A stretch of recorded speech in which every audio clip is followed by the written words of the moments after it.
On the Clarity Windows and Doors Newsline, JoDee Neil joins us, expert on child sexual abuse and a survivor. Her new book, Outcry Witness, explores the legal, psychological, and human impact of breaking silence around abuse.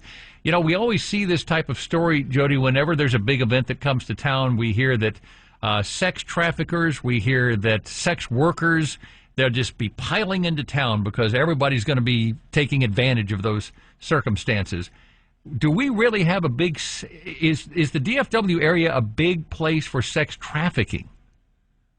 Absolutely it is. The DFW area is ideal for trafficking of almost any item you can think of, weapons, drugs, humans, because we're centrally located in the United States. We have great weather, lots of infrastructure, roads, airports, et cetera. And so trafficking of anything is ideal in Dallas.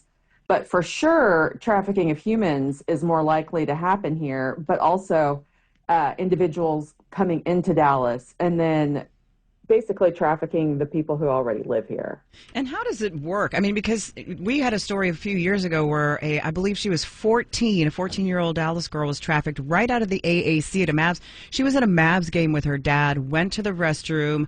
I think she and her dad, I don't know, maybe had some words or whatever, and then she found these guys were kind of loitering outside the bathroom and were like, do you want to go smoke a cigarette? And she did, and then they took her, and she was gone for a little bit, and they found her, on the dark web. So you hear these stories, but I don't understand how it happens so easily, and maybe you can help us understand that a little better.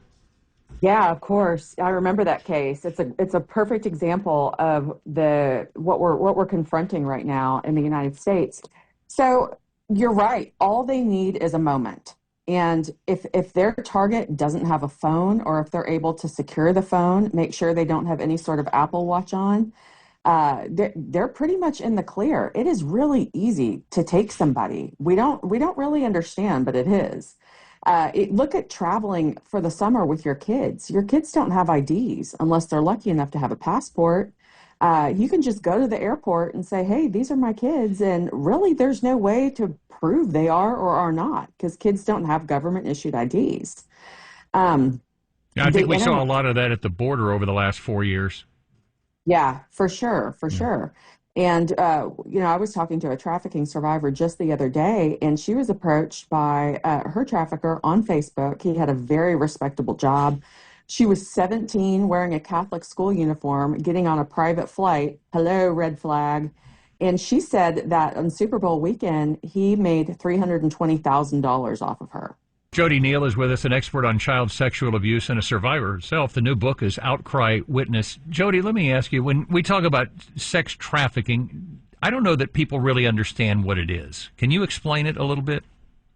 I'm so glad you asked. I think of it as having a real hostage out in the open. So basically what it is it's finding a human being who are very profitable, very profitable. We know that from millennia of, data basically from the prostitution trade. But with trafficking, it is actually coercing someone to be your hostage, that threatening, for example, you're going to kill their family, you're going to hurt them in various ways, and if they don't do what you say. And they basically become a hostage through torture.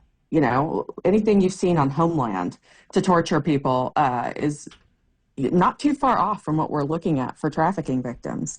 And then for it to qualify for trafficking legally, there really has to be an exchange of value, such as money or some other type of value, commerce, a kilo of whatever your favorite drug is, et cetera. And so the biggest misconception, I think, is that we're really only looking for child trafficking. No. Trafficking, the most prevalent age range is really 16 to 25.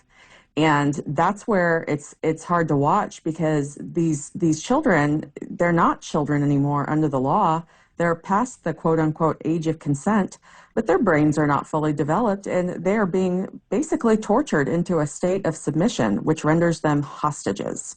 JoDee, does it seem like more and more people are taking action? I personally see, on social media from time to time on various neighborhood pages or city pages, somebody will post, I saw a van at Walmart You know, I don't know what the deal was, but it was a little sketchy. I can't tell you how many of those I've seen, but it seems like that's maybe a good thing that people are starting to become more aware and share this information widely.